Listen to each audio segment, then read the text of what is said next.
அப்படிங்கிறதும் நான் மீண்டும் சொல்றேன். ஒரு நிமிஷம் கேளுங்க. நீங்க எல்லாரும் எல்லா வேலையும் பண்ணுவீங்க எனக்கு தெரியும். நான் சொல்றேன் கேளுங்க. ஸ்ரீராம் ஒரு நிமிஷம் சொல்றேன் கேளுங்க.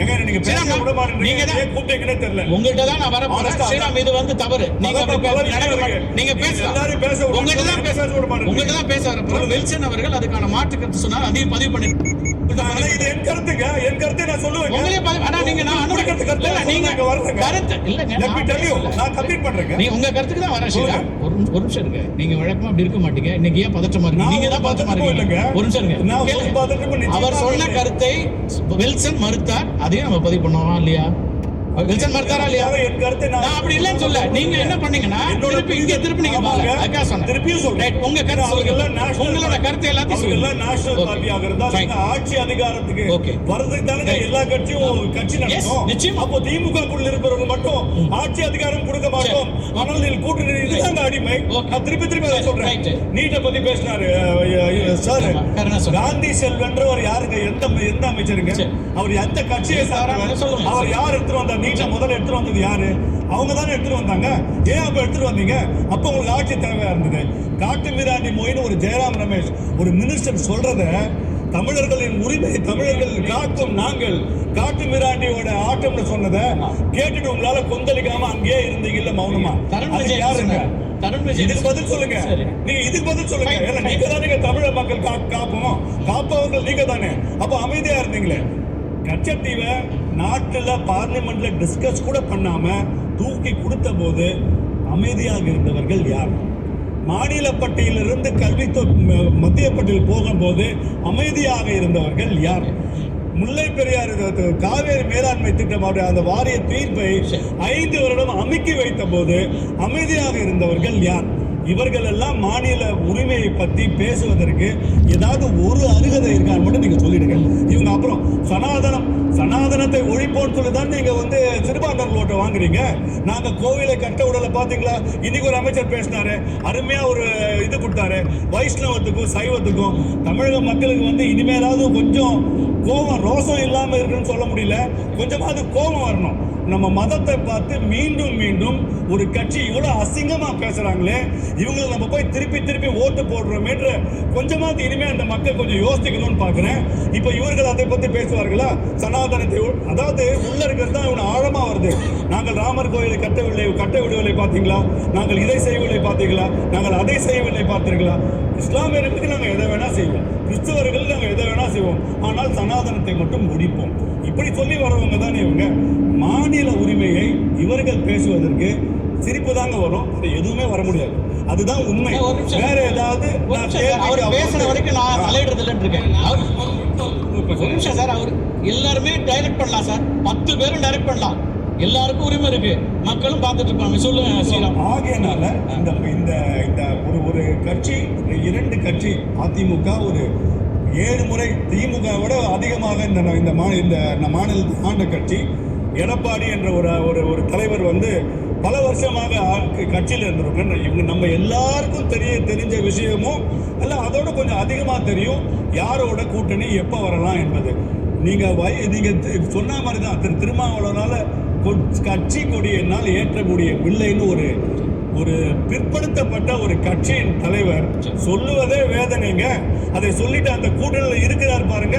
இதை நீங்க என்னன்னு அவரை தான் நீங்க கேட்கணும். அதுக்கப்புறம் நீங்க அதிமுகவையோ பாஜகவையோ நீங்க சொல்லலாம். பாஜக இதுவரைக்கும் அதிமுகவுடன் இருந்த போது தமிழகத்திற்கு கிடைத்த நன்மை என்ன? அதை நீங்க பட்டியல் போடுங்க. யூபிஏ அரசாங்கத்துல திமுக காங்கிரஸ் இருந்தது 4 வருஷமா கேட்கிறோங்க. நீங்க இந்த யூபிஏ திமுக தமிழ்நாட்டுக்கு பண்ணது ஒரு பட்டியலை விடுங்களேன். நாங்கெல்லாம் பேசாம போயிடுறோம். நீங்க தாங்க பண்ணிட்டீங்க. அதால இன்னைக்கு வரைக்கும் கொடுக்க முடியல. இதை பயப்படுங்க. உங்களுக்கு கஷ்டம். நீங்க நிச்சயமாக வரப்போவதில்லை. அருட்பணி எப்படி ஒர்க் பண்ணுறது பொறுத்திருந்து பாருங்க. நிறைய பேசலாம். கேள்வி கேளுங்க. நான் கேட்கல, நீங்க பேசுங்க. இல்லங்க நீங்க பேசுங்க சார். நான் ஏதோ நீங்க கேட்ட கேள்விக்கு நான் பதில் கேட்கல. சொல்லனாரு கருணா அது எந்த கேள்வி நான் எதுவும் சொல்லல. நான் உங்கள்கிட்ட கேள்வி கேட்கல. நீங்க பேசுங்க. இதுதான் நீங்க என்னுடைய பேசி முடிங்க. மாநில உரிமை என்ற இந்த வார்த்தைக்கு திமுக என்பது என்னைக்குமே பேச முடியாது. பேசுறதுக்கு ஒண்ணுமே இல்ல. நீங்க கொடுக்கறத கொடுத்துட்டு நீங்க போய் வாங்கின்ற இந்த குழந்தை விளையாட்டெல்லாம் திமுக வளரக்கூடாது. இப்ப நேரம் நம்ம இவருக்கு நம்ம டாக்டர் சுமந்த் கொடுக்கலாமா? தைரியமா கொடுங்க. தாராளமா கொடுங்க. தமிழ்நாடு அப்படிதான் மாத்துறீங்க. தமிழ்நாடு அப்படிதான் மாத்துறீங்க ஸ்ரீராம். தாராளமா கொடுங்க. தைரியம் பத்தி பேசுறதெல்லாம் வந்து ஒரு சபையில அது சரியான முறையா நீங்க யோசிச்சு வார்த்தை தவறாக வந்து நான் உங்ககிட்ட ஒத்துக்கிட்டேன். தவறு அது நீங்க தாராளமா கொடுங்க. அது தவறாக வார்த்தை. சரி நாம கேட்போம். டாக்டர் சுமந்த் கேட்போம். இல்லங்க ஃபைன் டாக்டர் சுமந்த் கேட்போம், பேசுவோம். சுமந்த் சாரி, நீங்க உங்களுக்கான நேரம் எடுத்துக்கங்க. எல்லாருமே அவங்க கருத்து சொல்லி முடிச்சீங்கன்னா நம்ம நிறைவு செய்யலாம். ஏன்னா ஒரு 2 மணி நேரம் பேசுறது எல்லாருக்குமான கருத்துக்காக தான். அதுல அவர் பாவம் அவருக்கு நேரம் இல்லை அப்படின்னு ஃபீல் பண்ணிட்டாரு. அதனால நேரம் கொடுத்துட்டேன். எஸ் முதல்ல இந்த கூட்டணி எப்படி கிரவுண்ட்ல ஒர்க் ஆகும் தெரியறதுக்கு இன்னும் கொஞ்ச நாள் ஆகும். நிச்சயமா 11 மாதத்துக்கு முன்னாடியே இதுதான் இந்த கூட்டணி ஒரு வெற்றி கூட்டணி இல்லை, இந்த கூட்டணிக்கு சான்ஸே இல்லை, எதுவுமே சொல்றதற்கு உறுதியாக இல்லை. அதற்கு ஒரு காலம் வரும். அடுத்த 11 மந்த்ஸ்ல திமுக அரசு என்னென்ன சவால்களை சந்திக்கும்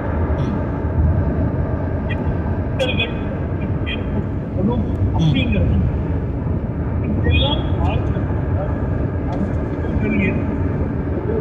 அதில் உண்மை இருக்கிறது என்று மக்கள் நம்புகிறார்களா? அதுவும் ஒரு பாயிண்ட். ஸோ இந்த ரெண்டாவது வேற எந்தெந்த கட்சிகள் வரப்போகிறார்கள்? வெறும் அதிமுகவும் பாஜகவும் ஒன்று சேர்ந்தால் போதாது. கர்நாடக மக்கள் கட்சி வர வேண்டும் என்பது கிட்டத்தட்ட உறுதி. ஆனால் அதை தாண்டி வேற எந்தெந்த கட்சிகள் வருவார்கள்? ஸோ நாம் தமிழருடைய நிலைப்பாடு என்னவாக இருக்கிறது? ஸோ விஜய் ஆக்டிவ் பாலிடிக்ஸுக்கு வருவாரா? ஏன்னா இப்போ கிட்டத்தட்ட ஒரு மாதிரி செமி ஆக்டிவ் பாலிடிக்ஸ்ல இருக்காரு. ஆக்டிவ் பாலிடிக்ஸுக்கு வருவாரா?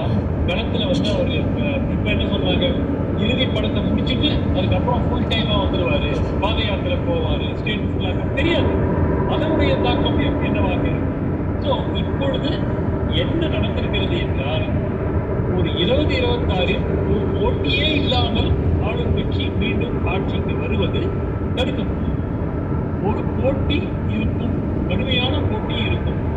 அந்த போட்டியில் திமுக வெற்றி பெறுகிறதா அதிமுக வெற்றி பெறுமா அப்படிங்கிறது நமக்கு போக தான் தெரியும். ஆனால் it is not going to be a no contest.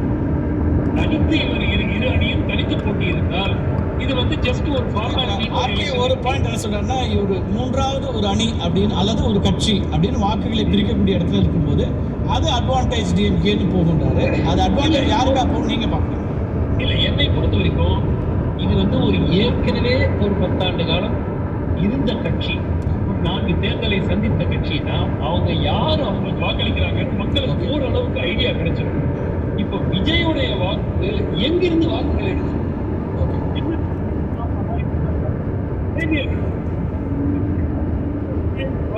அவர் திமுக எதிர்ப்பை உறுதியா பேசுறாருங்கிறதுனால அந்த திமுக எதிர்ப்பு வாக்குகள் அப்படிங்கிறது என்ன ஆகும்?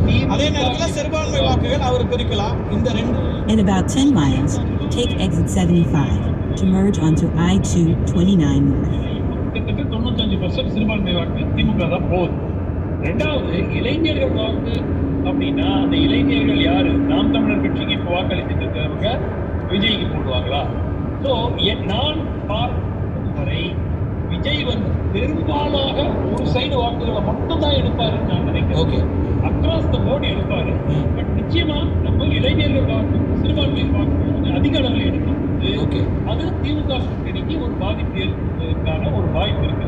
நான் ஏற்கனவே சொன்னதுதான், இந்த எதிரணியில இருக்கக்கூடிய கூட்டணி 40-42% வரும் வழியில் அவர்கள் அந்த கட்சிகள் எல்லாம் சேர்ந்து கொண்டார்கள் என்றால் ஒரு கடுமையான போட்டியை கொடுப்பதற்கு அவர்களுக்கு வாய்ப்பு இருக்கிறது, வெற்றி பெறவும் வாய்ப்பு.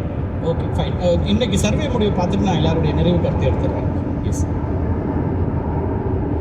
மீண்டும் அதிமுக பாஜக கூட்டணி உருவாகி இருப்பதனுடைய பின்னணியில் இருப்பது வெற்றிக்கான வேகம், அரசியல் அழுத்தம் அப்படிங்கிறதுல 23,000 வாக்களிச்சது. அரசியல் அழுத்தம் என்பதாக 64%, வெற்றிக்கான வேகம் அப்படிங்கிறது 36% பேர் வாக்களிச்சிருக்காங்க.